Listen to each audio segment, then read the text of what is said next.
Brought to you by NBC bearing, भारताची पहिली bearing उत्पादक। जळगाव जामोद मतदारसंघाचे आमदार संजय कुटे यांचे चालक तथा भाजपा कार्यकर्ते पंकज देशमुख यांचा संशयास्पद मृत्यू झालेला आहे आणि या मृत्यूची चौकशी व्हावी म्हणून त्यांच्या पत्नी सुनीता देशमुख गेल्या 3 ते 3.5 महिन्यापासून प्रशासनासोबत झटतायत। मात्र त्या प्रकरणाची CID चौकशी होत नाही म्हणून त्यांनी कालपासून जिल्हाधिकारी कार्यालयासमोर आमरण उपोषण सुरू केले। आपण बघू शकतो की पंकज देशमुख यांच्या पत्नी गेल्या 2 दिवसापासून म्हणजे काल आणि आज दुसरा दिवस आहे आजच्या उपोषणाचा, 2 दिवसापासून या ठिकाणी आपल्या मुलांसह या ठिकाणी उपोषणाला बसल्यात। त्यांची एकच मागणी आहे की त्यांच्या पतीची CID चौकशी व्हावी आणि जे कोणी दोषी असतील या प्रकरणामध्ये त्यांना या ठिकाणी शासन व्हावं आणि त्यांना न्याय मिळावा यासाठी 2 दिवसापासून त्या या ठिकाणी उपोषणाला बसल्या आहेत।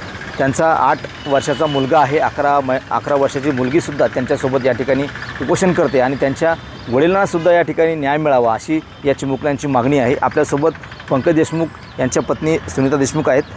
ताई, काय सांगाल, तुम्ही 2 दिवसापासून या ठिकाणी उपोषण करताय, काय मागणी आहे तुमची? माझी मागणी आता अशी आहे CID तपासाची, कारण की सुरुवातीपासूनच तपासामध्ये गुंतागुंती आहेच। आता हा तपास पोलिसांकडून होईल असं वाटत नाही आणि 3.5 महिने झाले आज जिजाऊच्या जिल्ह्यामध्ये त्यांच्या लेकीला असं न्यायविरुद्ध न्याय मागण्यासाठी दारोदार भटकावं लागते। माझे छोटे लहान मुलं आज न्याय मागण्यासाठी फिरत आहेत। तरी फडणवीस साहेबांनाही एक कन्या आहे, त्यांनी माझ्या मुलीचा विचार करावा की त्यांच्या मुलीवरून माझ्या मुलीचं तिच्या वडिलांवरचं जे प्रेम होतं ते त्यांना कळावं। त्यांनी मला लवकरात लवकर व माझ्या मुलांना न्याय द्यावा।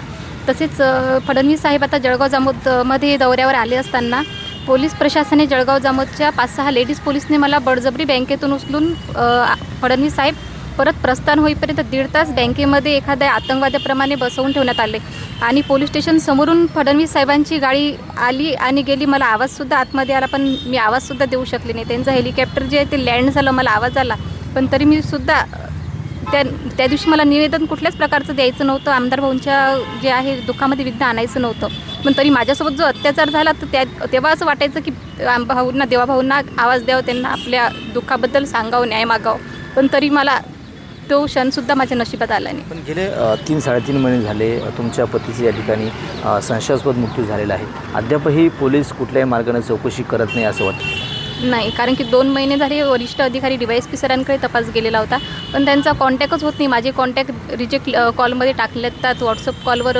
बोलतात, कधी उचलत नाही, मेसेजची रिप्लायसुद्धा देत नाहीत। आणि नरेंद्र मोदी साहेब आहे, त्यांनासुद्धा माझी अशी नम्र विनंती आहे की त्यांनीसुद्धा माझ्या प्रकरणावर लक्ष घालावं। जी सिंदूर योजना मी मागे पण बोलली की त्यांनी राबवली तशी आपल्या महाराष्ट्रामध्ये आपल्या मासाहेब जिजाऊच्या जिल्ह्यामध्ये राबवण्यात यावी आणि न्याय मिळावा माझ्यासारख्या लेकींना। तुम्ही या प्रकरणातले जे कोणी संशयास्पद व्यक्ती आहेत त्यांची नावं दिली, कोणाकोणाची नावं होती, काय झालं त्याच्यावर? त्यांच्यावर अद्यापही काहीच झालेलं नाही आहे। मी जे एक आहे आमदार भाऊंचे PA आहेत निलेश शर्मा, दुसरे गजानन सरोदे आणि तिसरे जे आहे परीक्षित ठाकरे आणि त्यांना मदत करणारे 3 पोलीस प्रशासन जळगावचे श्रीकांत निचड आणि अमोल पंडित आणि सचिन राजपूत। आज सकाळी तुम्ही म्हटले की SP साहेब या ठिकाणी येऊन गेले, काय आश्वासन दिलं तुम्हाला त्यांनी? SP सर बोलले की तुम्ही माझ्यावर विश्वास ठेवा, तपासावर विश्वास ठेवा। अद्याप 3.5 महिने होत आहे, आता पुष्कळ दिवस होत आहे आणि माझ्याच्यानी एवढे लहान मुलांची माझ्या हे होत आहे त्रास होत आहे लहान मुलांना। यात तुमच्यावरती काही दबाव वगैरे टाकण्याचा प्रयत्न होतो का? माझ्यावर दबाव वगैरे टाकण्याचा प्रयत्न त्यांच्याकडून तर नाही झाला, भाऊंकडून नाही झाला, आमदार भाऊंकडून, पण त्यांच्याच ते अंबादास शेळके म्हणून की कशाला हिला चक्रा काटावं लागतात पोलीस स्टेशनच्या, काय गरज आहे, कशाला पुढे करत आहे असं तसं बोलणं। शेवटचा प्रश्न आहे की नेमकी थोडक्यात काय मागणी आहे तुमची की या प्रकरणाचा तुम्हाला न्याय मिळाला पाहिजे? मला न्याय मिळाला पाहिजे, कारण की माझे मिस्टर जे 22 वर्ष भाजपा कार्यकर्ता होते, माझा हक्क बनतो देवाभाऊंना न्याय मागण्याचा। आणि जळगाव जामोदमध्ये येऊन जर माझ्यासोबत असा प्रकार होतो, त्यांची जर बहीण असती तिच्यासोबत जर का असा प्रकार झाला असता पोलीस स्टेशनमध्ये, तिला जर डांबून ठेवण्यात आलं असतं तर त्यांची याच्यावर प्रतिक्रिया काय असती?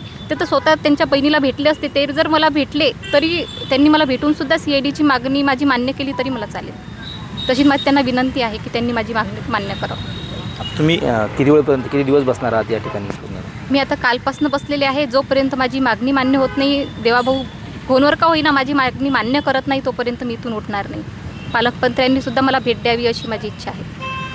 नक्कीच। तर या होत्या पंकज देशमुख यांच्या पत्नी सुनीता देशमुख, त्यांच्या मृत्यूची CID चौकशी व्हावी आणि त्यांच्या कुटुंबाला या ठिकाणी न्याय मिळावा अशी अपेक्षा त्यांनी या ठिकाणी व्यक्त केली आणि जोपर्यंत त्यांना न्याय मिळत नाही तोपर्यंत त्या आमरण उपोषणापासून या ठिकाणावरून उठणार नाही अशी भूमिका त्यांनी या ठिकाणी घेतली. कॅमेरामन निलय देशमुखसह Ganesh Solanki, TV9 Marathi, Buldhana. Brought to you by NBC bearing, भारताची पहिली बेअरिंग उत्पादक.